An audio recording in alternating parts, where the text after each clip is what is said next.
Cesium is a strange, rare, and often overlooked chemical element. It's an alkali metal capable of chemistry completely unique within its group, and even though you may have never heard of it, a lot of modern telecommunications, including the internet, rely on this humble element. However, due to its rarity and limited industrial use, cesium is incredibly expensive, and with these kind of prices, I'd always considered cesium chemistry to be sadly not really an option. This was until I gave it some thought and realized that, as with any element, there had to be some go-to source for this stuff in nature. And after a bit of time on my favorite website, I found that the majority of cesium is extracted from a mineral called pollucite. So, naturally, I bought some. Here's what came in the mail after about a week, and so in today's video, I'll be taking on the challenge of extracting pure cesium salts from this rock. This project was a fun mix of geology, chemistry, and a little bit of problem solving, so let's go ahead and get started. Pollucite is a cesium-rich mineral that typically forms in pegmatites, often alongside lithium and other rare elements. This is the idealized formula for pollucite, meaning that it's ideally a hydrated cesium aluminosilicate mineral. In reality though, pollucite often contains significant quantities of other elements including iron, calcium, magnesium, sodium, potassium, and occasionally rubidium. The average cesium content of pollucite is around 19% by mass, but given that it can be as low as 5%, this whole idea was a bit of a gamble. As always, I went into this project totally blind. But I figured that the first step in extracting anything from a rock would be to break it into smaller pieces. This would thereby increase the surface area, making the extraction process way more efficient. I decided to do this using my science hammer, and scientifically bash the rock to pieces. Seeing as how this was probably not the most practical way to do this step, it did end up taking a while. But this gives me the opportunity to talk a little bit more about cesium. Nestled in the bottom left corner of the periodic table, cesium is the heaviest and the most reactive of all the stable alkali metals. Its large atomic mass requires rather extreme conditions to fuse, and so cesium is almost exclusively formed by the merging of neutron stars, which is the case for most elements with an atomic number greater than 43. Since cesium really only forms during one of the most catastrophically energetic events in the universe, it's fairly rare, making up only 3 parts per million of the Earth's crust. This makes cesium rarer than most of the lanthanides, as well as about 30 times rarer than rubidium, about 7,000 times rarer than potassium, and nearly 8,000 times rarer than sodium. Superficially, the chemistry of cesium is identical to the other alkali metals, dissolving in water to form colorless and minimally toxic ions in the +1 oxidation state. However, due to its extreme placement on the periodic table, cesium has some uniquely extreme properties. For example, since electronegativity decreases as you move down group 1, cesium is the least electronegative and therefore the most reactive of all metal elements, which is the main thing I'd suspect most people know about it. Given how many people have already demonstrated cesium's extreme reactivity online, and given that I'm of the opinion if you've seen one alkali metal get thrown in water, you've seen them all, I've decided to skip it. But I'll include a link in the description in case you'd like to check it out. Now, as I already mentioned, cesium is the least electronegative of the alkali metals, but it also has by far the largest atomic mass. As a result, cesium salts are comically heavy when compared to a molar equivalent of their sodium counterparts. For example, 1 mole of sodium chloride weighs around 58 grams, while 1 mole of the equivalent cesium chloride weighs nearly 3 times as much at a staggering 168 grams. In terms of its industrial uses, cesium is most often used as a salt brine in any instance where you'd need a super dense but minimally reactive liquid. The most notable example of this is the use of super dense cesium formate as a drilling fluid. Cesium also finds use in the military as well as certain pyrotechnics due to the unique near-infrared light produced during its ionization. Cesium's most significant contribution, however, is that we use this element to define the second, and therefore all of its derived units. Specifically, the ground state transition frequency of cesium-133 is so reliably consistent that it's used to build clocks that are so precise that after 20 million years they would still be accurate down to the second.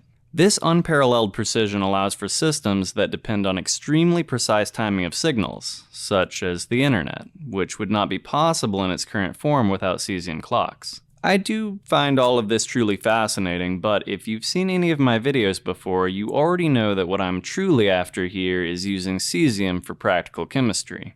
I'll get into what makes it so useful in this regard later, but for now, let's get back to the extraction. Now at this point I've broken down the pollucite into the smallest pieces I could manage without a ball mill and loaded them into a 1 liter Erlenmeyer flask. My starting mass of raw pollucite was 683 grams, and so with a 5% minimum this will ideally contain at least 34.15 grams of cesium. As is the case with most minerals, pollucite is chemically stable, and so I'll need a strong acid to dissolve it. For this, I decided to use concentrated hydrochloric acid. When I add it to the pulverized mineral, the acid reacts with the aluminosilicate matrix, breaking it down and releasing cesium ions into solution. You can see this gets going pretty quickly with a nearly immediate yellowing as a lot of the impurities start to get dissolved. This yellowing is almost certainly due to trivalent iron impurities, and given how common iron sulfides tend to be in mineral deposits, I decided to vent the flask into sodium hydroxide until I could test whether or not this reaction was producing any lethal hydrogen sulfide gases. Eventually I was able to confirm that no sulfide gases were being produced, and that helped me ease up a little bit while the reaction did its thing, which as it turns out takes a very, very long time. I want to go ahead and point out now that this whole project was done more or less as a proof of concept, and while I did end up with a way higher yield than I expected, I took basically no steps to maximize my recovery or the overall efficiency of the reaction. With that said, if you're watching this with the intent to try it yourself, I strongly advise you powder the pollucite as finely as possible using a ball mill before beginning the acid extraction. Regardless, at this point it's really only a matter of letting the slurry sit and react while shaking as often as possible and applying as much heat as you can without boiling away the acid.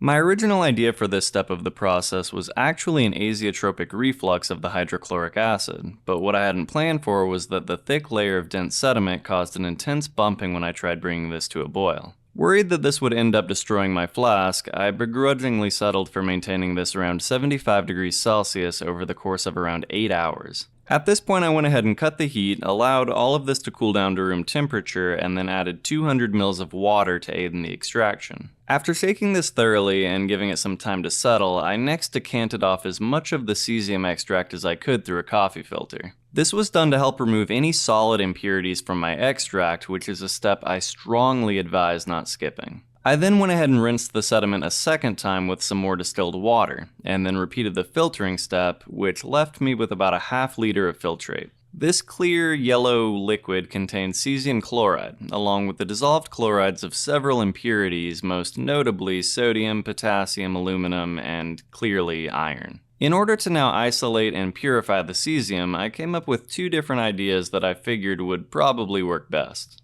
My first idea was to selectively remove cesium directly at this point by taking advantage of its tendency to form barely soluble double salts. The obvious choice here would be to add barium chloride, in order to precipitate the insoluble cesium barium chloride. This could then be filtered off and refluxed in hot ethanol, which would dissolve cesium chloride but not barium chloride. In a final step, the barium chloride could be removed by filtration and the cesium chloride recrystallized from the hot ethanol. However, barium is extremely toxic, and since I'd like to avoid working with it or encouraging others to work with it when I can, I decided to go with Plan B. My second idea for isolating the cesium from this mixture first required that all the excess acid be neutralized, which is what you've been seeing me do for the last minute. Given that there was so much excess acid to neutralize, I probably would have been smart to go with something stronger than 2 molar sodium hydroxide, as the quickly increasing volume forced me to dump all of this into a 2-liter beaker. Eventually all the excess acid was neutralized, but this immediately caused a lot of slimy, ferric, and aluminum hydroxide to crash out. Since I didn't really want to deal with this crap at all, I decided to go ahead and basify the mixture to around a pH of 14, and this caused most of the aluminum hydroxide to redissolve as sodium aluminate. The remaining ferric and aluminum hydroxides were next removed by passing the mixture through my Buchner funnel, leaving me with a crystal clear filtrate. This highly alkaline filtrate is completely iron-free, and for the next step of my isolation, I begin to add some saturated potassium permanganate. Immediately when the potassium permanganate is added, you can see a dense solid form and quickly settle to the bottom. This solid is cesium permanganate, which is many times less soluble than sodium or potassium permanganate. Unfortunately, the permanganate ion is so intensely colored that once its concentration gets very high, the mixture becomes completely opaque, and you can't really see what's going on. I also didn't really have any idea how much potassium permanganate to add here, as I really had no idea how much cesium I actually extracted, so I ended up using 30 grams. After letting this continue mixing for another 5 minutes or so, I passed it once again through my Buchner funnel to collect my crystals of pure cesium permanganate. These crystals were rinsed thoroughly using cold distilled water and scraped out onto a petri dish to dry. Meanwhile, figuring that given how crudely I'd pulverized the pollucite, there was likely a lot of cesium left behind, and so I began a second extraction by adding some new hydrochloric acid to the pollucite slurry. I processed the second extraction a lot like the first, but with a few minor variations that made this process a little more efficient. The first little edit I made was that for this second run, I decided to boil down the filtered extract by about a third. My idea here was that I'd end up with a lot less volume to work with and hopefully use less sodium hydroxide for the neutralization, since a good deal of acid would boil away with the water. I also used 5 molar sodium hydroxide this time instead of 2 molar, and as I hoped, I ended up using way less hydroxide and ended up with a lot less volume. The final difference in the second extraction is that I only balanced the filtrate to around a pH of 8. And this is a change I'm not really certain was for the better. With the mixture at this notably lower pH, virtually all of the aluminum was precipitated as its hydroxide, which more than tripled the time it took to filter off. A second problem I ran into is that there was some visible decomposition of permanganate into manganese dioxide during the precipitation step. This was something I really didn't expect to happen, as permanganate should be mostly stable at this fairly neutral pH. But I guess something I extracted from the pollucite was causing some of it to decompose. In order to compensate this time, I decided to use an extra 10 grams of potassium permanganate for a total of 40 grams, which was honestly a bit overkill for the relatively small amount of decomposition I was seeing. Regardless, I went ahead and collected my cesium permanganate exactly like before, scraped it into a dish, and then allowed it to dry under vacuum. Here you can see everything that I'd extracted at this point in the procedure. The 2 petri dishes on the bottom of the screen are the 2 batches of cesium permanganate, and the 2 dishes on the top of the screen are the iron and aluminum hydroxides I decided to keep around just in case they contained any meaningful amount of cesium. The dish on the right contains all the used filter papers that I kept for the same reason. I next went ahead and weighed my dry cesium permanganate for a final mass of 93.18 grams, representing 49.17 grams of elemental cesium. Given that the only listing of cesium permanganate I've found online was $68 for 25 grams, the amount I already had would be worth $250 at the same rate. I was feeling pretty good about this, and after doing the math, it seems like I guessed the amount of potassium permanganate to use with remarkable accuracy. This was partly experience, but mostly luck, and in retrospect, I probably would have used more permanganate for the precipitation. Anyway, cesium permanganate is cool and all, but it's not exactly ideal for most reactions. What I wanted to do next was to convert this into a far more useful cesium chloride or nitrate, but since I didn't really trust my method for this conversion, I began by testing on the leftover filter papers. Now basically my idea here was to simply react the cesium permanganate with methanol. Given that permanganate is a really strong oxidizer, it'll ideally be able to react with methanol in the alkaline mixture, forming carbonate and insoluble manganese dioxide. The carbonate would then ideally form the highly soluble cesium carbonate, which could be separated from the manganese dioxide by filtration and subsequently neutralized with any acid to form its corresponding cesium salt along with carbon dioxide. Since it did seem at this point like my trial reaction using the filter papers was working exactly as I expected, I decided to go ahead and process all of my cesium permanganate this way. Now, one thing I neglected to mention is that once it gets going, this reaction is incredibly exothermic. It also produces a lot more carbonate than the cesium is able to sequester, which results in the evolution of a great deal of carbon dioxide gas. When you pair these two together, this has the potential to be a huge mess of a reaction, which was unfortunately the case with this massively scaled up batch. I didn't really expect this for some reason, and so I wasn't able to catch it happening on camera. Regardless, I did eventually get it to settle down, leaving me with a brown slurry of cesium carbonate and manganese dioxide. I went ahead and passed this through my Buchner funnel, which left me with a beautifully clear filtrate of cesium carbonate.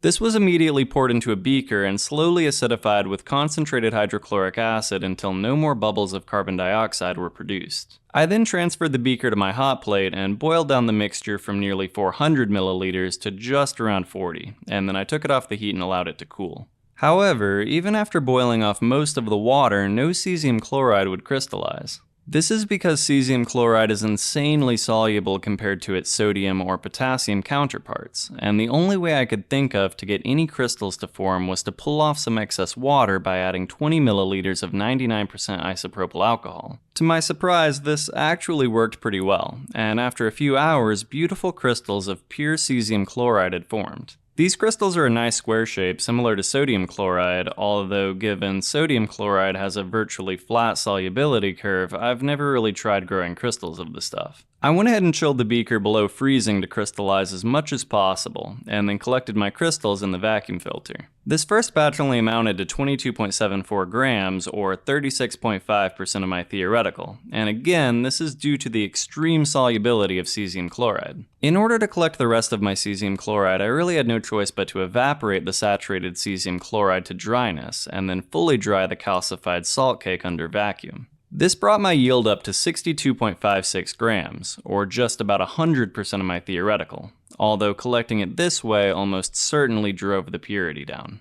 Now, during all that time I was processing the cesium chloride, I was thinking about all that cesium that was probably still trapped in the pollucite slurry. Figuring that hydrochloric acid had probably done everything that it was going to at this point, I decided it might be worth trying a third and final extraction using something entirely different. After thinking about it for a while, it came down to either lye to dissolve the silicate or sulfuric acid to maybe just do a better job than hydrochloric acid at dissolving everything else. For the sake of my glassware, I ended up going with sulfuric acid, and I also transferred all of the pollucite slurry to a beaker so that I could more easily stir the mixture as it was reacting. Exactly like with my first two runs, there was an immediate yellowing the moment the sulfuric acid was added. However, unlike the hydrochloric acid runs, this color faded pretty quickly. I was also able to get this mixture a lot hotter without any bumping, and there was a noticeable breakdown of the larger pollucite chunks that I didn't really notice with the hydrochloric acid.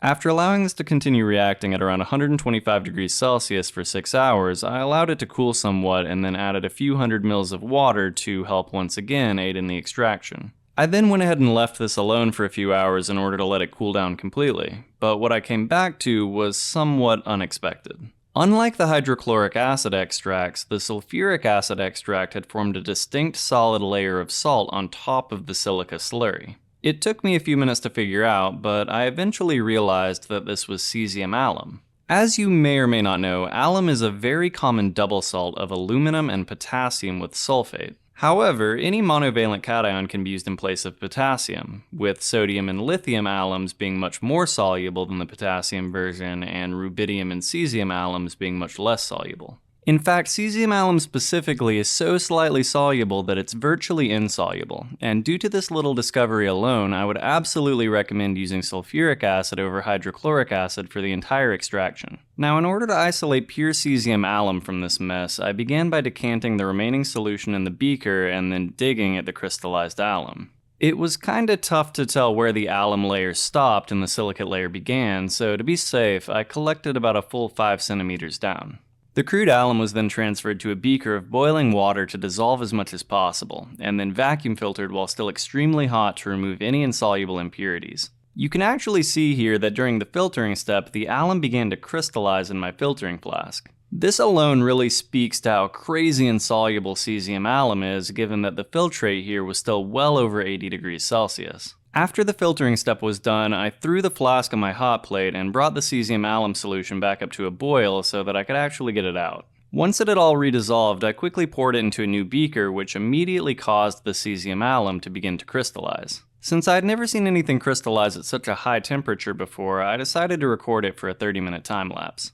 Once the beaker had finally cooled down to room temperature, I was left with a solid mass of pure cesium aluminum sulfate. Luckily, since Caesium alum is so much less soluble than potassium alum, it crystallizes super fast, which formed these small and easy to work with crystals rather than the huge unwieldy rocks that you typically get with potassium alum. With that, I went ahead and easily broke these up and then transferred them to my Buchner funnel. Once I'd spent a few minutes pulling a vacuum on the crystals to remove as much water as possible, I transferred them to a few dishes to dry. I then went back and repeated the entire process again with the rest of the extract, which turned out to be a very unpleasant process. I'm not sure why, but digestion in sulfuric acid created a huge amount of ultrafine silicate that badly clogged my filter papers. Since rapid filtration was of the essence here, given that the Caesium alum was only really meaningfully soluble in virtually boiling water, this created quite the headache. It took more time than I'm willing to admit, but eventually I was able to separate off all the insoluble silicates and crystallize my final batch of pure Caesium alum.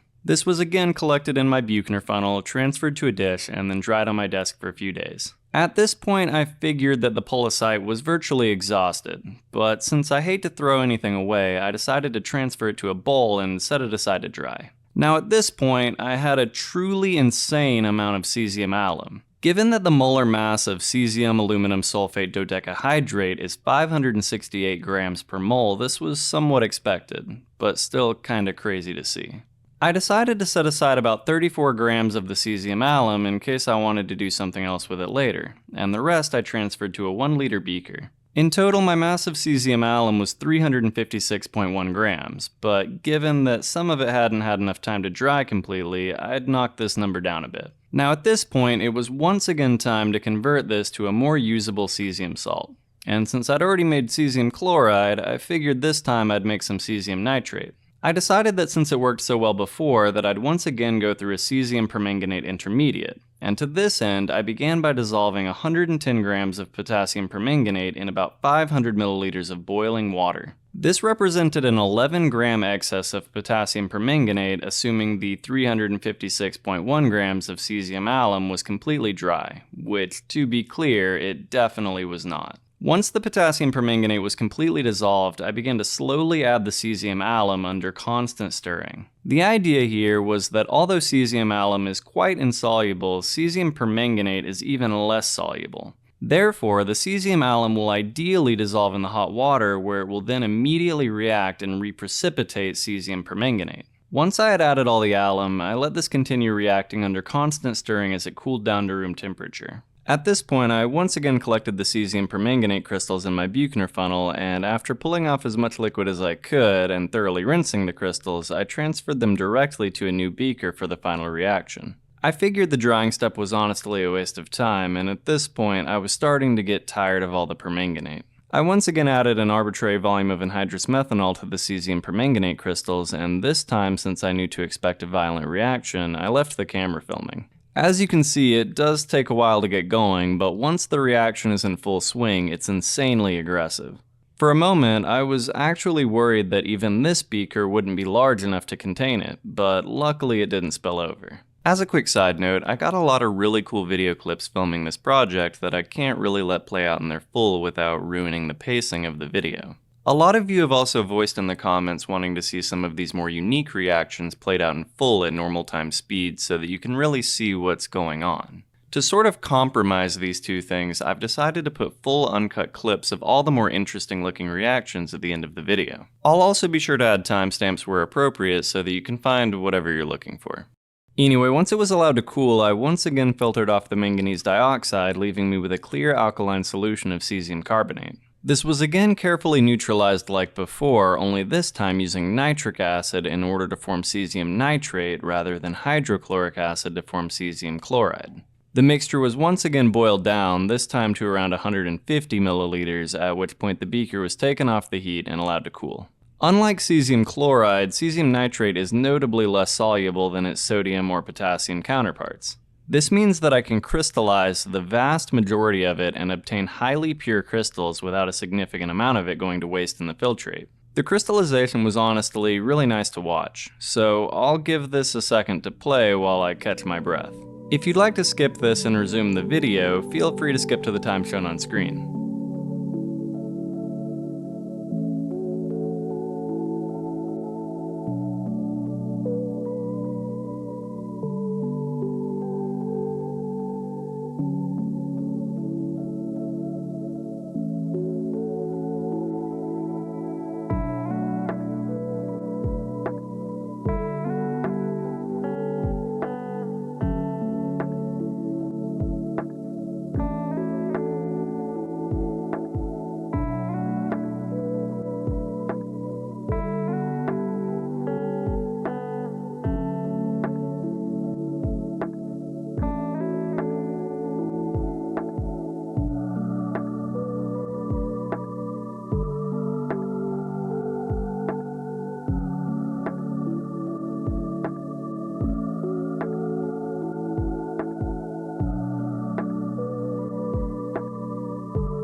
Once I stopped filming the crystallization, I went ahead and put the beaker on ice to cool it down to near freezing in order to crystallize out as much as possible. I then broke up the Caesium Nitrate crystals a bit before collecting them once again in my Buchner funnel. These were then rinsed thoroughly with distilled water and some anhydrous ethanol before scraping them onto a dish to dry under vacuum. Once the crystals were completely dry, I went ahead and weighed them for a final mass of 58.79 grams, representing 40.1 grams of elemental cesium, and a 48% yield from my Caesium Alum, assuming it was 100% pure and completely dry, which again, it definitely wasn't. In the end, these are my final yields from all of my extractions. Along with the 58.79 grams of highly pure Caesium nitrate, 62.56 grams of reasonably pure cesium chloride, and nearly 40 grams of cesium aluminum sulfate dodecahydrate, I also managed to scrape together another 8.43 grams of Caesium nitrate by evaporating the earlier filtrate to dryness. Again, this method means you aren't going to get a truly pure product, but I didn't want to just dump it into the chemical waste. In total, this means I recovered the equivalent of 104.36 grams or 0.785 moles of elemental cesium. This represents a 15.27% recovery from the pollucite by mass, which if you remember is over 3 times what I expected. I also recovered around 460 grams of pollucite dust, meaning there's around 120 grams unaccounted for that were likely lost as aluminum and iron impurities. I'm not really sure how to calculate the value of my final products precisely, but needless to say, it was worth the headache. I was able to find a few different grades of cesium chloride online, with prices ranging from $55 to $195 per 25 grams, which would make my product worth between $138 and $487. Caesium nitrate was tougher to find, and I really only found a 50-gram sample available from Sigma Aldrich for $105. As for the Caesium Alum, I'm not really sure it's something you can buy anywhere. Anyway, after doing all this work to get cesium, I figured I'd try out at least a few of its unique reactions. For this first one, I'll be making a unique double salt of cesium and copper chloride, and to get started, I simply dissolve some copper chloride in a minimal volume of 30% hydrochloric acid. This will form an intense olive green solution due to the coordination of chloride to copper. At this point, I simply add a few drops of saturated cesium chloride, which immediately forms a dark red precipitate. This insoluble precipitate is a unique compound called Caesium Trichlorocuprate. I used a large excess of copper chloride here, but if cesium chloride was used in excess, the yellow complex Caesium Tetrachlorocuprate would be formed instead. By the way, this was the moment that I was first able to confirm without a doubt that I did indeed isolate cesium. While the earlier barely soluble alums and permanganates are also technically possible with a few other salts, most notably rubidium, this reaction is not possible with any element apart from cesium. To that point, if I try this reaction again using saturated potassium chloride rather than cesium chloride, no precipitate will form. Instead, the mixture will turn from an olive green to a light green due to the formation of potassium tetrachlorocuprate. This salt is far more soluble than the cesium version, but can eventually be crystallized by very slow evaporation. Here you can see both of the salts side by side after allowing both of them to evaporate to near dryness. While the potassium salt clearly formed larger crystals as it dried, the cesium version did not. However, these red crystals are not some amorphous goo, but rather a very structured microcrystalline complex.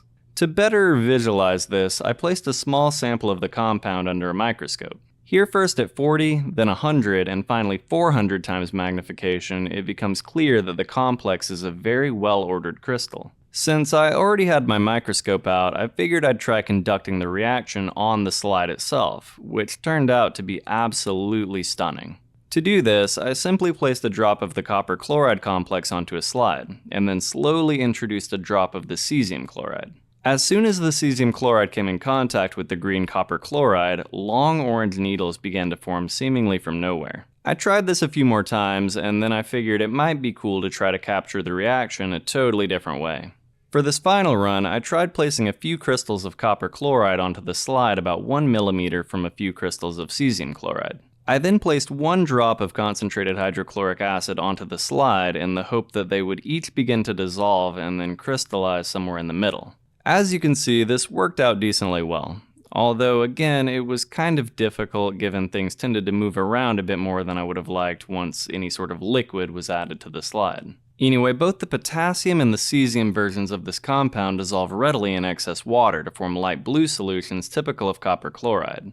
But in my opinion, it's a lot more interesting to see the cesium version dissolve. This reaction will work with a large variety of metal chlorides, but I think the copper variant is by far the most interesting. The second thing I'll be trying with cesium is using it to make blue pyrotechnic flames. To do this, I begin by simply dissolving 5 grams of potassium bromate in some distilled water. Once it had completely dissolved, I then slowly added 5 grams of cesium chloride that had also been dissolved in a minimal volume of water.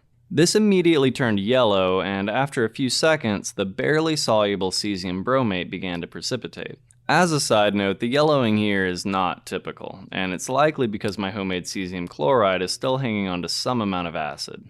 Acidified bromate will readily form bromine, which is why the yellowing. Anyway, I next went ahead and collected the cesium bromate in my Buchner funnel, rinsed it thoroughly with distilled water, and then transferred it to a watch glass to dry. After allowing the ultrafine crystals to dry overnight, I went ahead and weighed them for a final mass of 7.13 grams, representing a 91.2% yield. I next carefully mixed 2.5 grams of the cesium bromate with half a gram of sulfur powder using a cotton swab. I used a cotton swab here because this is a highly energetic pyrotechnic mixture, and could detonate if glass or metal is used to stir the two. Once the two chemicals were thoroughly incorporated, I simply took a tiny spoonful and carefully moved it into an open flame, which immediately resulted in a dazzling blue fireball. This reaction is obviously extremely fast, and so I tried recording it a few times at a few different frame rates to try and emphasize the intense blue color. For a final demo of the unique ion emission of cesium, I tried putting a single crystal of the Caesium Nitrate directly onto my Bunsen burner. The color isn't as pure as it could be since I've pulled this stunt on my poor Bunsen burner a few times already, but you can still clearly see that there's a distinct violet flame of ionized cesium. The final thing I decided to try with my new cesium salt was to try and make Caesium Tetrachloroiodide. I had already made the potassium version of this compound in the past, and then the biggest challenge was getting such an extremely soluble salt to crystallize. Since cesium salts with large anions tend to be far less soluble and much more stable than potassium equivalents, I figured this would be at least worth a shot. To get started, I first needed some cesium iodate, which I made by dissolving 2.14 grams of potassium iodate in some hot water. Once the potassium iodate had completely dissolved, I next added 1.7 grams of dissolved cesium chloride. Unlike the cesium bromate, the cesium iodate didn't crystallize out immediately and actually took a few minutes before it all precipitated. As soon as the majority of the cesium iodate had settled to the bottom, I pipetted out as much liquid as I could before adding a few milliliters of concentrated hydrochloric acid. This immediately formed a bright yellow precipitate of the complex polyhalide salt, along with a lot of chlorine gas. Since it was already clear that this complex was a lot less soluble than the potassium version, I went ahead and moved the beaker to my hot plate, added a lot more hydrochloric acid, and then heated the mixture to near boiling. This type of heating would completely destroy the potassium tetrachloroiodide, but the cesium version here was basically unfazed. After a while, I was able to get it to all dissolve, and upon allowing it to cool, I was able to get some beautiful footage of the recrystallization. I'll put most of the footage I got at the end so I can go ahead and wrap this up, but feel free to hang around if you'd like to see it. Anyway, apart from being far less soluble than the potassium variant, these crystals of Caesium Tetrachloroiodide are far more stable. They're so stable, in fact, that I was able to collect them in my Buchner funnel, dry them completely, and then store them in a vial. This may also be possible with the rubidium version of this salt, but certainly not with the potassium variant. There are many more reactions I'd like to eventually try with all this cesium I have now, but I think I'll save the rest for a future video.